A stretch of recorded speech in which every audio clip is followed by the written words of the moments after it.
ખેડૂત મિત્ર બોલો, તમે શું પૂછવા હા માંગો છો? બોલો સર. આપણે યુટ્યુબમાં મુકતા હોય છે, પર્સનલ ડિટેલની જરૂર નથી, છતાંય બોલો તો તમારું કાંઈ નડે એવું છે નહીં. બોલો શું છે?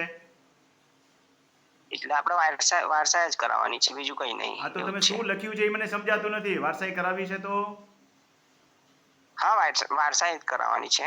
પણ બોલો બસ તો બીજું ખબર કઈ પડે નહીં. ને વારસાઈ કરવામાં શું પૂછવું છે તમારે? એટલે ફાધર એક્સપાયર થઈ ગયા છે, ખાલી વારસાઈ કરાવવાની છે જમીનમાં આપણે.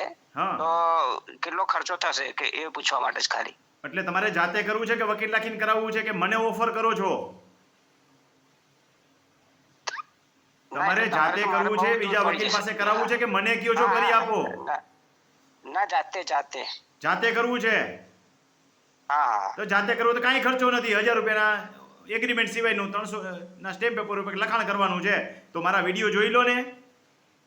હા, કઈ વાંધો નહીં. હા બરોબર, બધી માહિતી આપેલી છે ને. આવું બધું કામ જાતે કરતા શીખવું હોય તો તાલીમ કેમ્પ પણ ચલાવું છું. અનુકૂળતા હોય તો તેમાં આવી શકો. અનેક પ્રકારના કામના એફિડેવિટ, એગ્રીમેન્ટ કેમ કરવા, અરજીઓ કેમ કરવી, ઓનલાઈન કેવી રીતે કરવી, બધા કામ શીખવાડું છું. હા હા, કઈ વાંધો ખેડૂતોના નહીં. પૈસા બચે હા એટલા માટે તો આ મજૂરી કરું છું. હા, બોલો, બરોબર ક્યાં છે, અટકતા હો તો પૂછી લ્યો. અટકો છો ક્યાંય?